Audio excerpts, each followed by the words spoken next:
நண்பர்கள் அனைவருக்கும் ஜெய் பீம் நமோ புத்தாயா. மீண்டும் உங்கள் அனைவரையும் அம்பேத்கர் டிவி தமிழ் இந்த யூடியூப் சேனல் வழியாக சந்திப்பதில் மிக்க மகிழ்ச்சி அடைகிறேன். நம்மளுடைய நோக்கம் பாபா சாஹேப் அம்பேத்கர் அவர்களுடைய எழுத்துக்களும் பேச்சுக்களும் அடங்கிய நூல் தொகுதிகளை முழுசாக தெரிஞ்சுக்கிறது. இந்த நோக்கத்தை நிறைவேற்றுறதுக்காக நான் இதுக்கு முன்னாடி என்ன பண்ணிட்டு இருந்தேன்னா, சீக்வன்ஸாக, அதாவது தொடர்ச்சியாக தொகுதி 1, 2, 3 அந்த மாதிரி வாசித்து போட்டுட்டு இருந்தேன். இப்போ அந்த ஐடியா கரெக்டாக வேலை செய்யலை. மக்களுக்கு அந்தளவுக்கு இன்ட்ரெஸ்டிங்காக அதை கொண்டு போக முடியல அப்படின்றது எனக்கு புரிஞ்சதுனால, இப்போ இன்ட்ரெஸ்டிங்கான டாபிக்ஸ் அதை தேர்ந்தெடுத்து அதை ஒரு ப்ரெசன்டபுளாக சிம்பிளான மெத்தடில் சம்மரைஸ் பண்ணி உங்களுக்கு இனிமேல் சொல்ல போகிறேன். ஸோ இதுக்கப்புறம் சீக்வன்ஸாக வராது, ஆனால் இந்த டாபிக் எந்த தொகுதியில் எத்தனை பக்கத்தில் இருக்குது அப்படின்றத சொல்லிவிட்டு இதை எவ்வளோ அழகாக சுருக்கமாக சொல்ல முடியுமோ அப்படி சொல்கிறதுக்கான முயற்சியை நான் இப்போ பண்ணுறேன். ஸோ இந்த வீடியோவை ஃபுல்லாக பாருங்கள். இது எப்படி இருக்குது, இதில் இன்னும் என்ன மாதிரியான விஷயங்கள் சேர்க்கலாம், இது உங்களுக்கு புரியுதா இல்லையா அப்படின்றத கமெண்ட் பண்ணுங்கள். நம்ம எல்லாரும் இதை தெரிஞ்சிக்க வேண்டிய அவசியம் இருக்கிறதுனால எல்லாருக்கும் இதை ஷேர் பண்ணுங்கள், நம்மளுடைய சேனலுக்கு சப்ஸ்கிரைப் பண்ணுங்கள். இப்போ நாம் பார்க்க போகிற டைட்டில் புத்தரா காரல் மார்க்ஸா. இந்த டைட்டில் தொகுதி 7, தமிழில் தொகுதி 7 இருக்குது. இது 403வது பக்கத்துலேருந்து 433வது பக்கம் வரையும் இருக்குது. மொத்தம் ஒரு 30 பேஜ். டைட்டில் பாபா சாஹேப் எதுக்காக தேர்ந்தெடுக்கிறாரு அப்படின்னா, மார்க்சியம் சமத்துவத்தை உருவாக்கும், மார்க்சிய கொள்கை தான் சிறந்தது அப்படின்னு மார்க்சியவாதிகள் மார்க்சியத்தை நீங்கள் எடுத்துன்னு வர்றதன் மூலிமா இந்த சமுதாயத்தில் ஏற்றத்தாழ்வை ஒழிக்க முடியும், ஜாதியை அழிக்க முடியும் அப்படின்ற மாதிரி சில இது சொல்கிறாங்க. அதை ஃபாலோ பண்ணி பாபா சாஹேப் மார்க்சியத்தை ஆல்ரெடி அவருக்கு தெரியுன்றதுனால மார்க்சியம் கரெக்டாக இருக்குமா பௌத்தம் கரெக்டாக இருக்குமா அப்படின்னு, அதாவது பாபா சாஹேப் நான் புத்த மதத்தை தழுவ போகிறேன்னு சொன்னதுக்கப்புறமா இதை நீங்கள் ஃபாலோ பண்ணுங்கள், மதத்தை முன்னாடி போகாதீங்க அப்படின்ற மாதிரி மார்க்சியவாதிகள் அதுக்காக இவர் ஒரு கட்டுரையை தயார் பண்ணுறாரு. புக்கில் இந்த டாப்பிக்கை கவர் பண்ணதுக்கு முன்னாடி அந்த டாபிக் எப்படி கிடச்சிது என்னன்றதை பற்றி டீட்டெயில் போட்டிருக்கிறாங்க. அதில் இந்த கட்டுரை 3 காப்பீஸாக கிடச்சிருக்கு. இந்த 3 காப்பீஸில் 2 காப்பி அம்பேத்கரே அவருடைய கைப்பட கரெக்ஷன்ஸ் பண்ணியிருக்கிறாரு. இதை 3த்தையும் தொகுத்து இதை ஒரு சம்மரைஸ் பண்ணி ஒரு கட்டுரையாக நம்மளுக்கு ப்ரெசன்ட் பண்ணியிருக்கிறாங்க. ஸோ இதன் மூலிமா நாம் இந்த பூமியில் சமத்துவத்தை நிலைநிறுத்துறதுக்கு எந்த கொள்கை சிறந்த வகையில் உதவியாக இருக்கும் அப்படின்னு பாபா சாஹேப் என்ன சொல்கிறாரு அப்படின்றத புரிஞ்சுக்க போகிறோம்.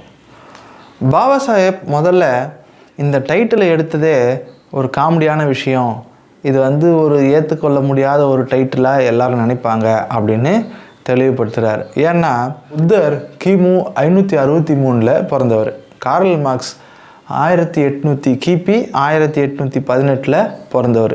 2 பேருக்குமான வித்தியாசம் 2381 வருஷம். காரல் மார்க்ஸு ஒரு தத்துவ ஞானி, பொருளாதார தத்துவ ஞானி. புத்தர் ஒரு சமய தலைவர் அப்படிங்கிற மாதிரி புரிந்து கொள்ளப்பட்டிருக்கிறது. காரல் மார்க்ஸை பின்பற்றக்கூடிய மார்க்சியவாதிகள் புத்தருடைய கருத்துக்களை ஏற்றுக்கிறதுக்கு முன் வர்றதே இல்லை. அதனால் இந்த புத்தர்கிட்ட ஒன்றும் இல்லை அப்படின்ற மாதிரி மற்ற மதங்களை நிராகரிக்கிற மாதிரி இந்த பௌத்த மதத்தையும் மார்க்சியவாதிகள் நிராகரிக்கிறாங்க அப்படின்னு பாபா சாஹேப் நினைக்கிறாரு. மார்க்சியவாதிகள் இந்த பூமியில் சமத்துவத்தை நிறுவனம் அப்படின்னு நினச்சாங்கன்னா பௌத்தம் அவங்களுக்கு மிகப்பெரிய உதவியாக இருக்கும். அதனால் மார்க்சியவாதிகளும் பௌத்தத்தை பின்பற்றுவதும் அதன் கொள்கைகளை மார்க்சிய தத்துவத்தோடு இணைத்து செயல்படுத்துவதும் மிகுந்த பலன் தரும் அப்படின்னு பாபா சாஹேப் சொல்கிறாரு. ஸோ பாபா சாஹேப் இந்த கட்டுரையை 8 டைட்டிலாக பிரிச்சிருக்கிறாரு. அது என்னென்னா, முதல்ல புத்தரின் கோட்பாடுகள், 2வது காரல் மார்க்ஸின் மூல கோட்பாடுகள், 3வது மார்க்சிய கோட்பாட்டில் மிஞ்சி இருப்பது எது, 4வது புத்தர் காரல் மார்க்ஸ் ஒப்பீடு, 5வது வழிவகைகள், யார் யாருடைய கருத்து எந்தெந்த வழியில் செயல்படுத்தப்படுது அப்படின்னு சொல்கிறாரு. 6வது வழிவகைகள் ஒப்பீடு. 7வது யாருடைய வழிவகைகள் பலன் தரக்கூடியவை, சிறந்த பலன் தரக்கூடியவை. 8வது அரசு உதிர்ந்து போதல். முதல் தலைப்பான புத்தரின் கோட்பாடு. புத்தரை பற்றி நினைக்கும் போது புத்தருடைய முக்கியமான கொள்கை என்னன்னா அகிம்சை தன்மை, அதாவது அகிம்சாவாதம். எல்லாத்துக்கும் பொறுத்து போகிறது, எது நடந்தாலும் பொறுத்து போகிறது அப்படின்னு தான் எல்லாரும் நினச்சிட்டு இருக்கிறாங்க. அது முற்றிலும் தவறு. பாபா சாஹேப் அம்பேத்கர் திரிபீடகத்தை முழுமையாக படித்தவர் அப்படிங்கிற முறையில் புத்தர்கிட்ட நிறையா குவாலிட்டிஸ் இருக்குது அப்படின்னு விளக்கி சொல்கிறார். அதுக்காக அவர் சில பாயிண்ட்ஸை நம்மளுக்கு கொடுத்துருக்கிறார். அதை அப்படியே படிக்கிறது நம்மளுக்கு மிகுந்த பலன் தரும். 1, ஒரு சுதந்திரமான சமுதாயத்திற்கு மதம் அவசியமாகிறது. மதங்கள் அனைத்தும் ஏற்புடையவை என்பதற்கு இல்லை. மதம் வாழ்வின் உண்மைகளோடு தொடர்புடையவனாக இருத்தல் வேண்டுமேயன்றி கடவுள், ஆன்மா, சொர்க்கம், பூலோகம் ஆகியவற்றை பற்றிய கோட்பாடுகளையும் யூக அனுமானங்களையும் கொண்டதாக இருக்கக்கூடாது. கடவுளை சமயத்தின் மையமாக ஆக்குவது தவறானது. ஆன்ம முக்தியை சமயத்தின் மையமாக ஆக்குவதும் தவறானது. உயிர்களை பலியிடுவதை சமயத்தின் மையமாக ஆக்குவது தவறானது. உண்மை மதம் மனிதர்களின் உள்ளத்தில் உள்ளதே அன்றி சாத்திரங்களில் உள்ளது இல்லை. மனிதனும் ஒழுக்கமுமே மதத்தின் மையமாக இருத்தல் வேண்டும். இல்லையெனில் மதம் கொடிய மூட நம்பிக்கைகளாகிவிடும். ஒழுக்கம் வாழ்க்கையின் லட்சியமாக இருந்துவிட்டால் மட்டும் போதாது. கடவுள் இங்கே இல்லை என்பதால் ஒழுக்கமே வாழ்க்கையின் சட்டமாக வேண்டும். மதத்தின் பணி உலகை மாற்றி அமைத்து அதை மகிழ்ச்சிக்குரியதாய் ஆக்குவதாக இருக்க வேண்டுமே அன்றி அதன் தொடக்கத்தையும் முடிவையும் விலக்கி கொண்டிருப்பதாக இருக்க முடியாது. உலகில் துன்பங்களுக்கு காரணம் ஆசை மிகுதியால் ஏற்படும் மோதல்கள்தான். அந்த மோதல்களை தீர்ப்பதற்கு ஒரே வழி அஷ்டாங்க மார்க்கம், அதாவது எண்மணி பாதையை பின்பற்றுவதே ஆகும். தனி மனிதனின் தனி உடைமை என்பது ஒரு வர்க்கத்தாருக்கு அதிகாரத்தையும் மற்றொரு வர்க்கத்தாருக்கு துன்பத்தையும் கொண்டு வருகிறது. துன்பத்தின் காரணத்தை கண்டு நீக்குவதன் மூலம் உருவாகும் சமூக சூழல் நன்மைக்கு அவசியமாகிறது. மனிதர்கள் அனைவரும் சமமானவர்கள். மனிதனை பிறப்பால் இல்லாமல் அவனது குணத்தாலேயே அளவிட வேண்டும். ஒரு மனிதனுக்கு அழகு உயர்ந்த லட்சியங்களே தவிர அவனது பிறப்பு உயர்ந்த குலத்தில் இருக்க வேண்டும் என்பது இல்லை. மைத்ரி அல்லது அனைவரிடமும் தோழமை உணர்வுடன் இருப்பது என்பதை எப்போதும் கைவிடலாகாது. பகைவரிடமும் காட்ட வேண்டிய பண்பு இது. கற்கும் உரிமை அனைவருக்கும் உரியது. உயிர் வாழ்க்கைக்கு உணவு எப்படி தேவையானதோ அதே போல அறிவும் கல்வியும் ஒருவனுக்கு அவசியமானது. நன்னடத்தை இல்லாத கல்வி ஆபத்தானது. எதுவுமே தவறில்லை என்று கூற முடியாது. அனைத்தும் மாற்றத்துக்குரியவையே.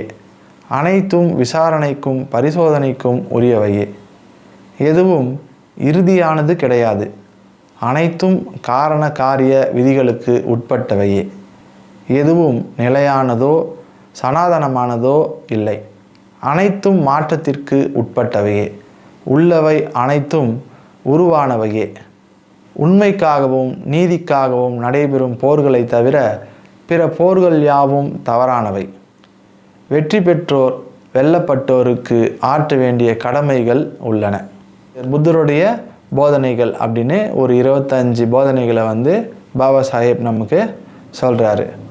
மார்க்ஸின் மூலக்கோட்பாடுகள். 2வது பாயிண்ட் மார்க்ஸின் மூலக்கோட்பாடுகள். இந்த மார்க்ஸின் மூலக்கோட்பாடு எதை முக்கியமாக நிறுவுது அப்படின்னா சமத்துவத்தை தான் நிறுவுது. சமுதாயத்தில் சமத்துவத்தை ஏற்படுத்துறது தான் மார்க்ஸுடைய ஒரே லட்சியமாக இருக்குது. அம்பேத்கர் என்ன சொல்கிறாருன்னா மார்க்ஸ் தன்னுடைய கருத்தை வெறும் சமத்துவத்தை நிறுவக்கூடிய கருத்து அப்படிங்கிறதோட நிறுத்திக்கலை. அவர் என்ன சொல்கிறாருன்னா தன்னுடைய இந்த சமத்துவ கருத்து மற்ற பழைய எல்லா சமத்துவ கருத்துக்களை விட சிறந்தது. இது அறிவியல் பூர்வமானது. இது ஒரு உண்மைத்தன்மை வாய்ந்தது. இது கட்டாயமாக இதுக்கு முன்னாடி சொன்ன கருத்துக்கள் எல்லாத்தையும் தோல்வி அடைய வச்சுட்டு தன்னைத்தானே காப்பாற்றிக்கிட்டு கட்டாயமாக இது வெற்றியடையும், இது தொடர்ந்து எல்லா சமுதாயத்தையும் இந்த உலகத்தையுமே சமத்துவமிக்கதாக மாற்றும் அப்படின்னு அறிவியல் பூர்வமாக நிரூபிக்கிறதுக்கு முயற்சி பண்ணார். இதுதான் மார்க்ஸ் கிட்ட இருக்கிற மிகப்பெரிய கொள்கை பிடிப்பு. மார்க்ஸுடைய மூல தத்துவங்கள் என்ன அப்படிங்கிறத பார்த்துடலாம். தத்துவத்தின் நோக்கம் உலகை புதுமையாக மாற்றி அமைப்பதே அல்லாமல் பிரபஞ்சத்தின் தோற்றத்தை விலக்கி கொண்டிருப்பது அல்ல. முதன்மையாக பொருளாதார சக்திகளே வரலாற்று போக்கை உருவாக்கும் சக்திகளாக உள்ளன. சமூகம் முதலாளிகள், உழைப்பாளர்கள் என 2 வர்க்கங்களாக பிரிக்கப்பட்டுள்ளது. இவ்விரு வர்க்கங்களுக்கிடையே எப்போதும் இடைவிடாத வர்க்க முரண்பாடு நிகழ்ந்த வண்ணம் உள்ளது. உழைக்கும் வர்க்கத்தின் உழைப்பின் விளைவான உபரி மதிப்பை அபகரித்து கொள்வதன் மூலம் உடைமை வர்க்கம், அதாவது முதலாளி வர்க்கம், உழைக்கும் வர்க்கத்தை சுரண்டுகிறது. உற்பத்தி சாதனங்களை நாட்டுடைமையாக்குவதன் மூலமே, அதாவது தனி உடைமையை, முதலாளித்துவத்தை ஒழிப்பதனாலேயே இந்த சுரண்டலுக்கு முடிவு கட்ட முடியும். இந்த சுரண்டல் உழைப்போரை மேலும் மேலும் வறியவர்கள் ஆக்குகிறது. உழைக்கும் மக்களிடையே பெருகி கொண்டு வரும் இந்த வறுமை அவர்களிடையே புரட்சிகர உணர்வை தோற்றுவித்து வர்க்க முரண்பாட்டை வர்க்க மோதலாக மாற்றுகிறது. முதலாளிகளின் எண்ணிக்கை உழைக்கும் மக்களின் எண்ணிக்கை விஞ்சுவதால் உழைப்போர் அரசை கைப்பற்றி தங்கள் ஆட்சியான உழைக்கும் மக்களின் சர்வாதிகார ஆட்சியை அமைத்தே தீருவார்கள். இந்த உண்மைகள் தடுக்க முடியாதவையாகையால் சமதர்மம் தவிர்க்க முடியாததாகும். இது மார்க்சிய சோசியலிசத்தோட அடிப்படை தத்துவங்களாக பாபா சாஹேப் அம்பேத்கர் சொல்கிறாரு.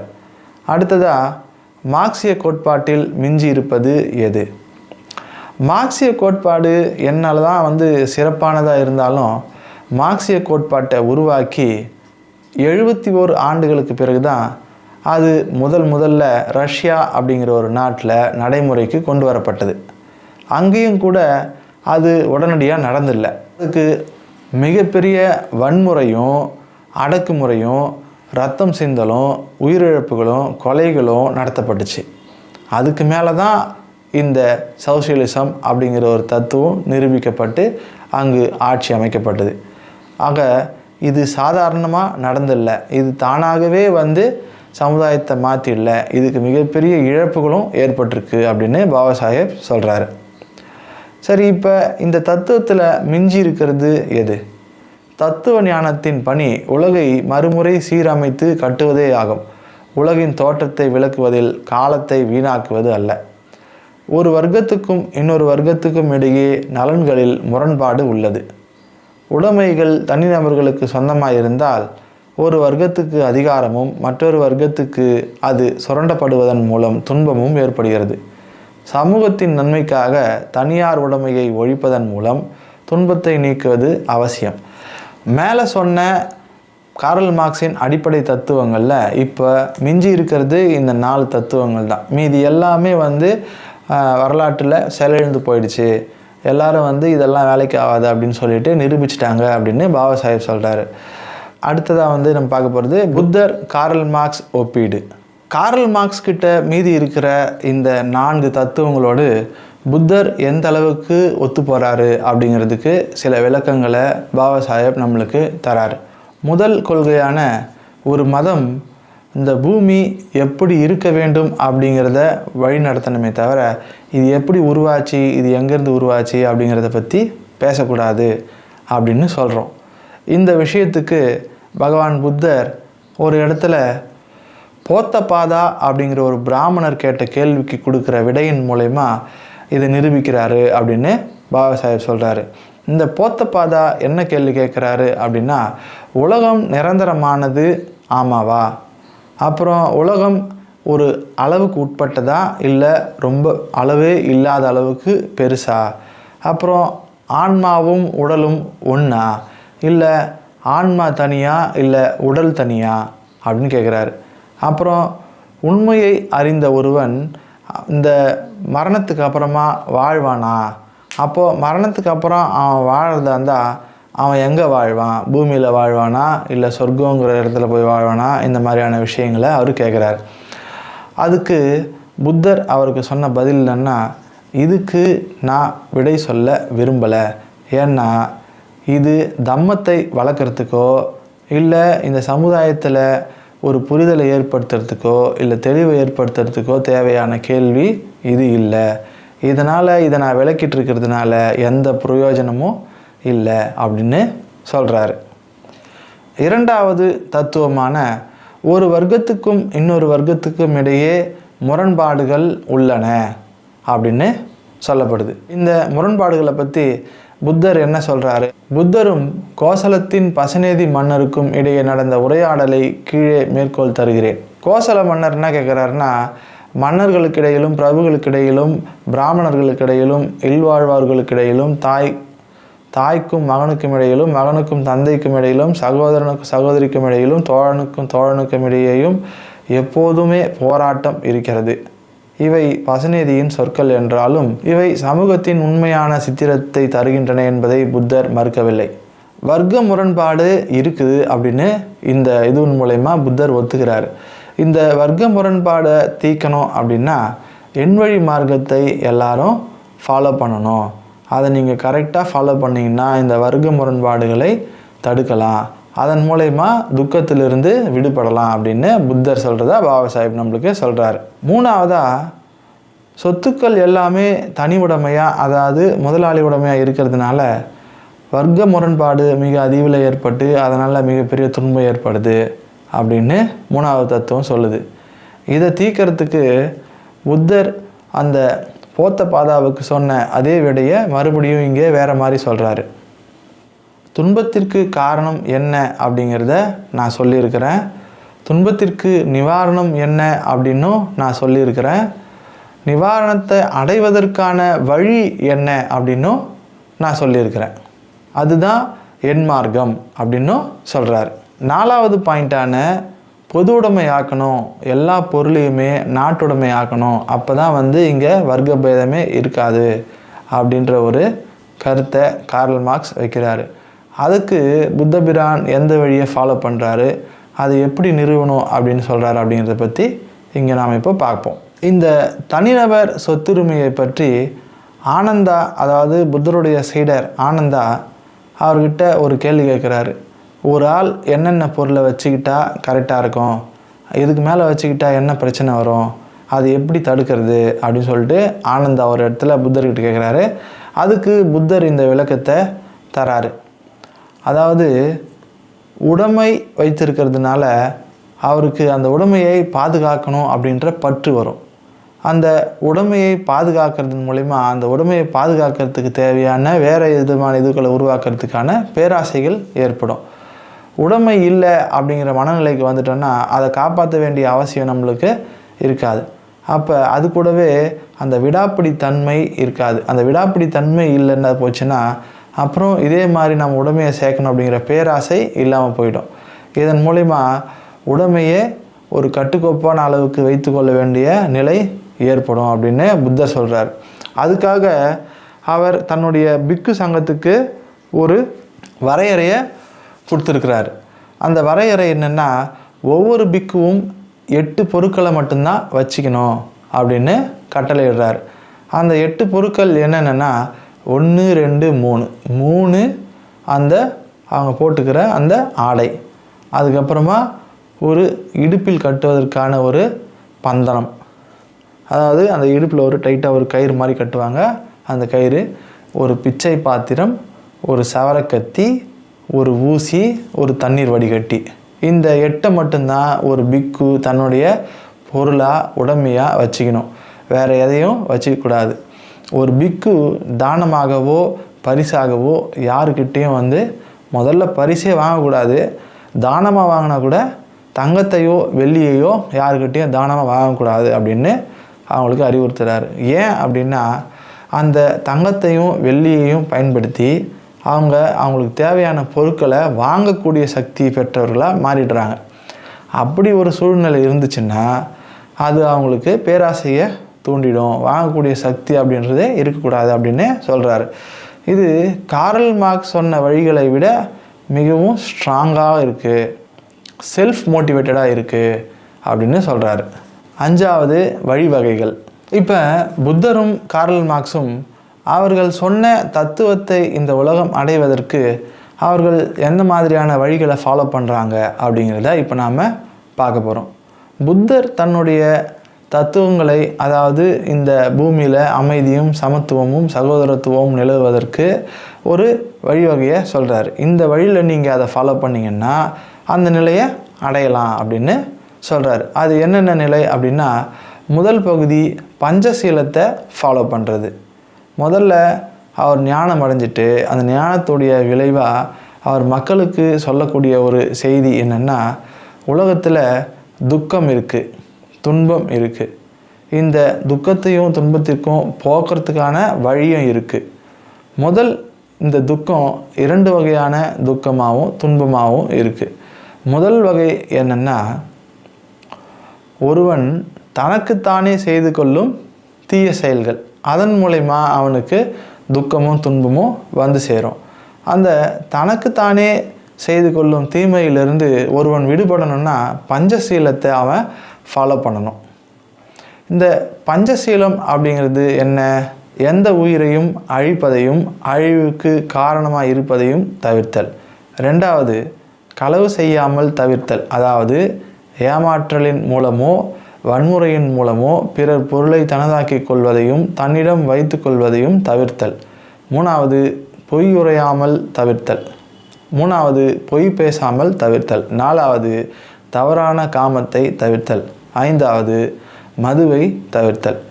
இது தன்னுடைய நலனுக்கு, அதாவது ஒருத்தன் தன்னைத்தானே நல்லபடியாக வச்சுக்கிறதுக்கு செய்ய வேண்டிய மிக முக்கியமான கடமைகள்.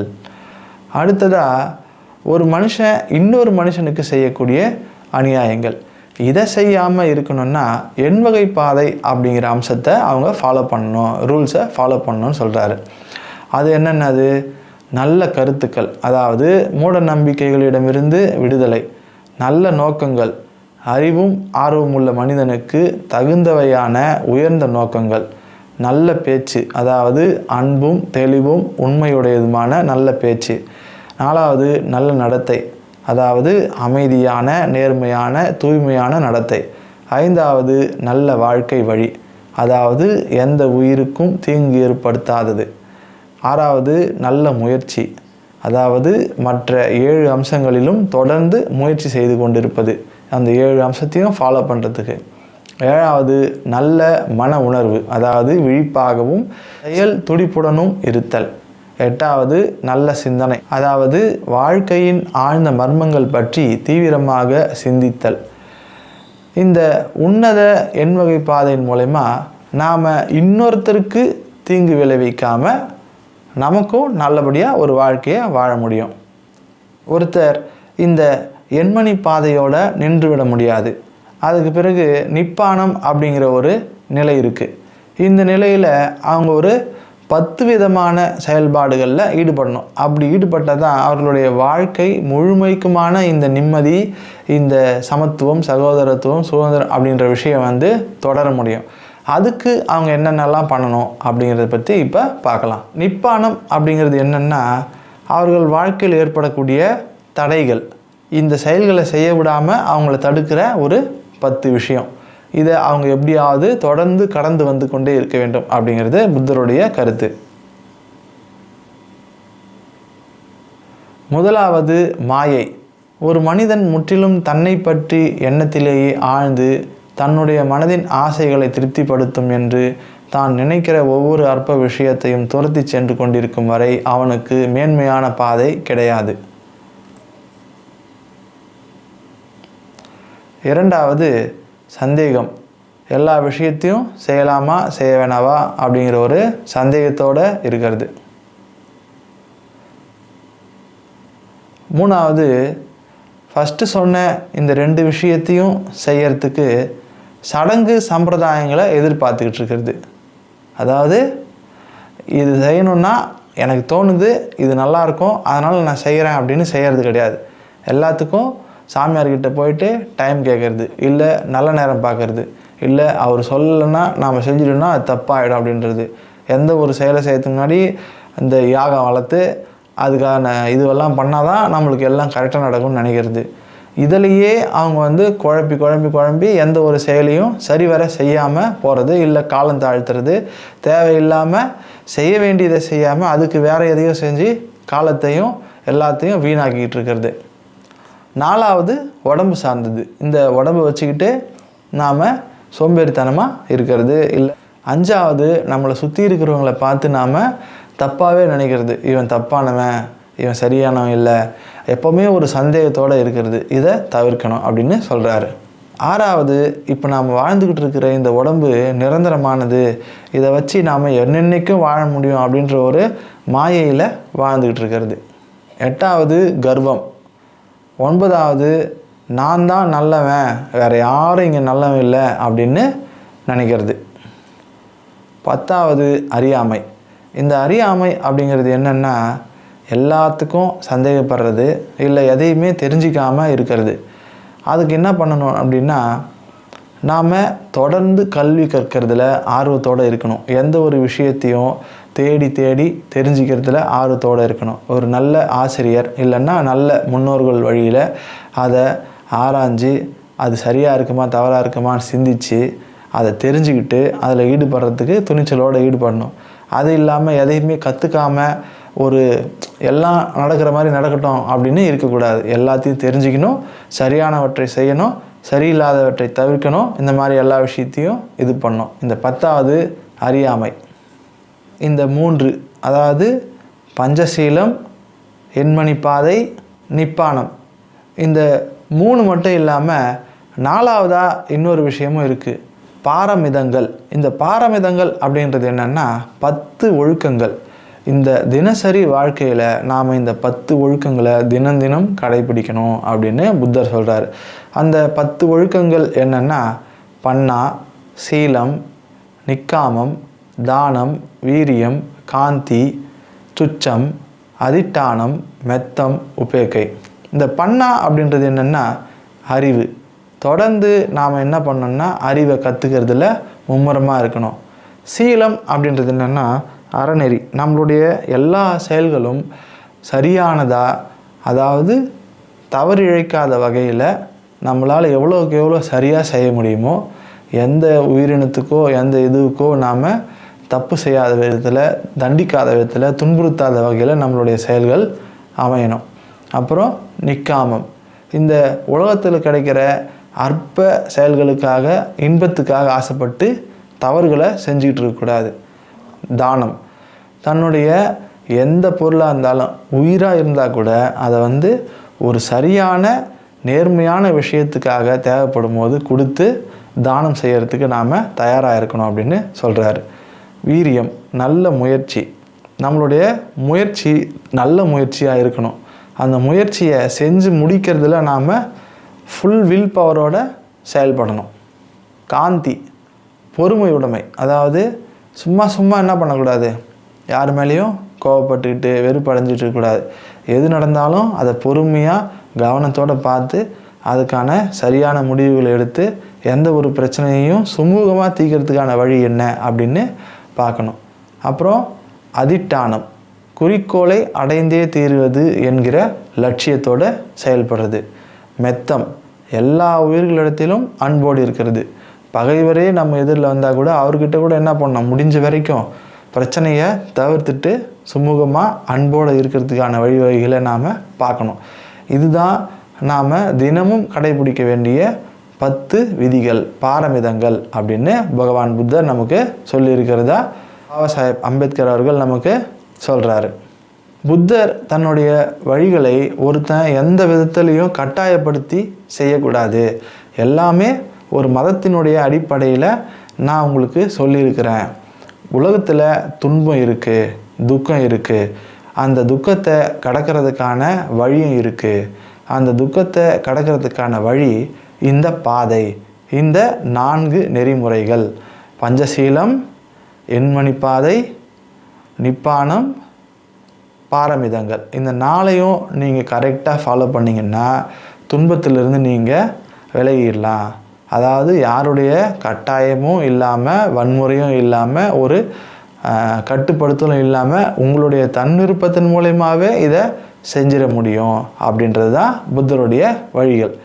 அது மார்க்சியவாதிகள் தங்களுடைய பொது உடைமை தத்துவத்தை நிரூபிக்கிறதுக்காக அவங்க என்ன பண்ணாங்க? முதல் விஷயம் வன்முறை, ரெண்டாவது விஷயம் உழைப்பாளர்களின் சர்வாதிகாரத்தை நிறுவியிருக்கிறாங்க. அப்போ எது இதில் சிறந்தது? மார்க்சியமா பௌத்தமா? புத்தருக்கும் கார்ல் மார்க்ஸுக்கும் இருக்கிற கொள்கைகள், லட்சியங்கள் ஒன்று தான். இந்த பூமியில் சமத்துவம் அப்படின்றது இருக்கணும் அப்படிங்கிறது தான். ஆனால் அதை அடையிறதுக்கான வழி தான் வேறுபட்டவையாக இருக்குது. புத்தர் தன் முயற்சியால் தன் விருப்பத்தோட எல்லாரும் இருந்து ஒரு கொள்கை அடிப்படையில் ஒற்றுமையாக திரண்டு இங்கே சமத்துவத்தை நிறுவணும்னு நினைக்கிறாரு. ஆனால் மார்க்சிய தத்துவம் இங்கே வன்முறையின் மூலமா, அதிகாரத்தின் மூலமா சமத்துவத்தை நிலைநாட்டணும் அப்படின்னு நினைக்கிறாங்க. அப்போ எந்த வழி சிறந்தது? புத்தருடைய வழியா, கார்ல் மார்க்ஸுடைய வழியா அப்படிங்கிறது நமக்கு தெளிவாக இருக்குது. இதில் எப்போதும் நிலைத்திருக்கக்கூடிய வகையில் சிறப்பான ஒரு இதுன்னா அது புத்தருடைய வழி தான் அப்படின்னு பாபா சாஹேப் நம்மளுக்கு புரிய வச்சுருக்காரு.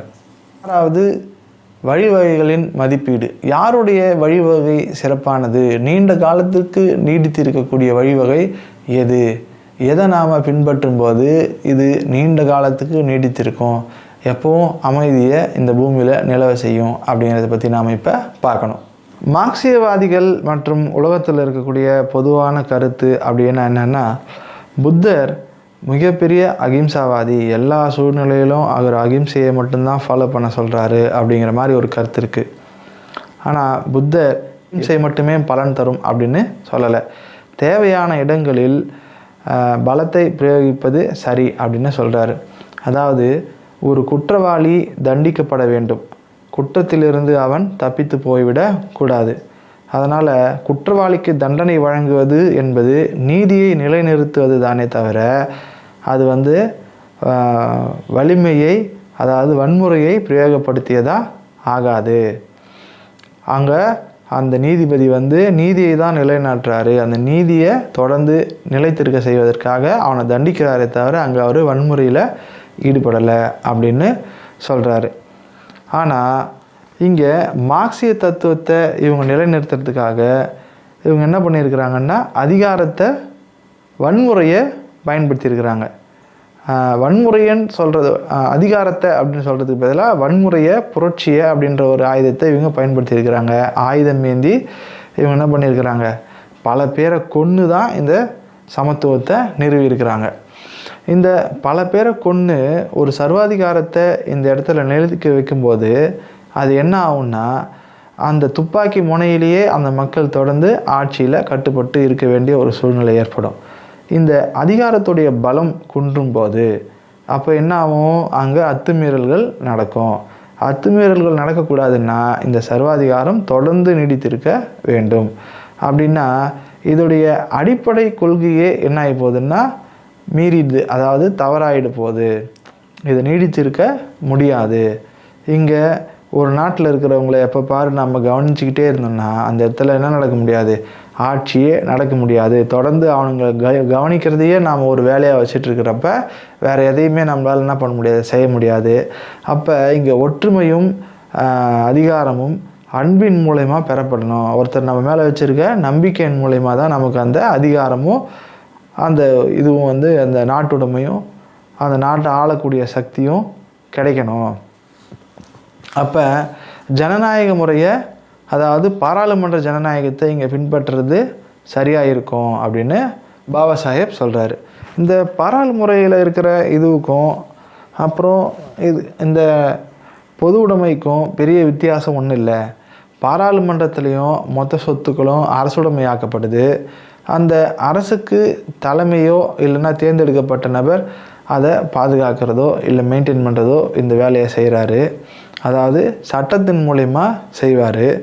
அவர் ஏதாவது தப்பு பண்ணும்போது மக்களுக்கு அங்கே அதை கேட்கக்கூடிய அதிகாரம் இருக்குது. அதனால் இந்த சர்வாதிகார ஆட்சிக்கு பதிலாக பாராளுமன்ற ஆட்சி சிறந்ததாக இருக்கும். அப்படி இல்லாமல் சர்வாதிகாரமே சிறந்தது அப்படின்னு நினச்சிட்டு இருந்தோன்னா அந்த சர்வாதிகாரம் அழிந்து, அதாவது வயதாகி ஒரு சர்வாதிகாரியை நாம் நியமிக்கிறோன்னு வச்சுங்க, அந்த சர்வாதிகாரி வயதாகி அந்த இடத்துல இருந்து இல்லை அந்த கொள்கைக்கு வயதாகி அந்த இடத்துல இருந்து அது மாறும்போது அந்த இடத்துல வேறு என்ன வந்து நிற்கும், அது ரொம்ப ஆபத்தான ஒரு சூழ்நிலையாக மாறிடும் அப்படின்ற மாதிரியும் பாபா சாஹேப் நமக்கு எடுத்துரைக்கிறார். அதனால் இந்த கொள்கைகளை எடுத்து செல்றதுக்கு புத்தருடைய வழிகள் தான் சிறந்தது அப்படின்னு பாபா சாஹேப் நம்மளுக்கு நிரூபிக்கிறார். அடுத்த 2 தலைப்புகளும் இந்த விஷயத்தையே மறுபடி வேறு விதமாக சொல்கிறதுனால நாம் இப்போ ஃபைனல் ஸ்டேஜுக்கு வந்துடுவோம். பௌத்தத்துடைய நோக்கமும் சமத்துவத்தை உருவாக்குறது தான், கார்ல் மார்க்ஸுடைய நோக்கமும் சமத்துவத்தை உருவாக்குறது தான்.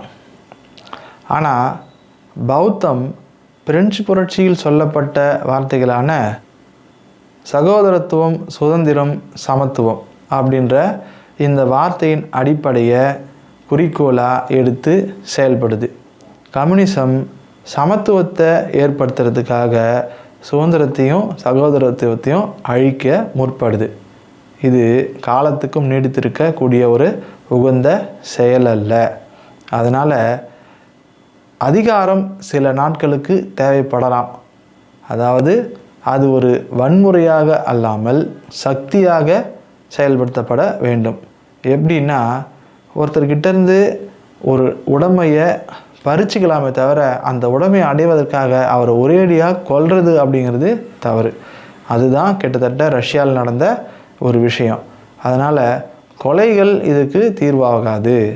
சுமூகமான முறையில் ஒரு சின்ன அதிகாரத்தை செலுத்தி ஒரு புரட்சியை ஏற்படுத்தி ஓரளவுக்கு வன்முறையை ஆயுதமேந்திய வன்முறையை சக்தியாக பிரயோகித்து அந்த சக்தியின் மூலமா இது என்ன பண்ணலாம், ஒரு குறிப்பிட்ட காலத்துக்கு அந்த சக்தி தேவைப்பட்டால் ஓகே, அது வரையும் அதை பயன்படுத்திட்டு அதுக்கப்புறம் அதை ரிவர்ஸ் பண்ணிக்கணும். அதுக்கப்புறம் தொடர்ந்து அதையே வச்சிருக்கக்கூடாது.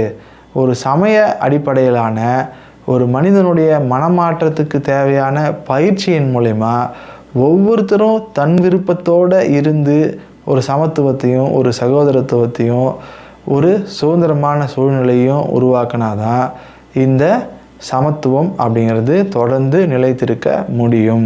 அப்படி இல்லாமல் மார்க்ஸுடைய தத்துவத்தில் சொல்லப்பட்டிருக்க மாதிரி மார்க்சியவாதிகள் பின்பற்றக்கூடிய தொடர்ந்து புரட்சிகரமான சர்வாதிகாரமே நிலைத்திருக்கும், அதுதான் இந்த சமத்துவத்தை காப்பாற்றும்னு நம்பினீங்கன்னா அது ஒரு காலகட்டத்தில் செயலிழந்து போயிடும் அப்படிங்கிறத தெளிவாக சொல்கிறாரு. ஸோ கார்ல் மார்க்ஸுடைய தத்துவமும் அவசியமானது. ஆனால் அது புத்தருடைய தத்துவத்தோடு இணைந்து செயல்பட்டால் இன்னும் சிறப்பாக இருக்கும். இல்லை கார்ல் மார்க்ஸுடைய தத்துவம் இல்லாமலேயே புத்தருடைய தத்துவம் முழுக்க சிறப்பானதாக செயல்படக்கூடிய சக்தி வாய்ந்தது அப்படின்னு பாபா சாஹேப் அம்பேத்கர் நிறுவுகிறார். இதுதான் புத்தரா கார்ல் மார்க்ஸா அப்படிங்கிற இந்த தலைப்புடைய சுருக்கம். இது தெளிவாக உங்களுக்கு புரியும்படி என்னாலான எல்லா முயற்சியும் போட்டு எடுத்து சொல்லியிருக்கிறேன். இது எப்படி இருக்குது, இதில் வேறு என்ன மாதிரியான விஷயங்கள் சேர்க்கலாம் அப்படிங்கிறத, இன்னும் என்னென்ன கரெக்ஷன்ஸ் இருக்குது அப்படிங்கிறதையும், இது எப்படி டெவலப் பண்ணலாம் வேறு அப்படின்றதையும் நீங்கள் என்ன பண்ணுங்கள், கமெண்ட்டில் கமெண்ட் பண்ணுங்கள். இது உங்களுக்கு பிடிச்சிருந்தால் லைக் பண்ணுங்கள். இது கட்டாயமாக எல்லாருக்கும் போய் சேர வேண்டிய விஷயம் அப்படிங்கிறதுனால ஷேர் பண்ணுங்கள். நம்மளுடைய சேனலுக்கு சப்ஸ்கிரைப் பண்ணுங்கள். ஜெய் பீம், நமோ புத்தாயா.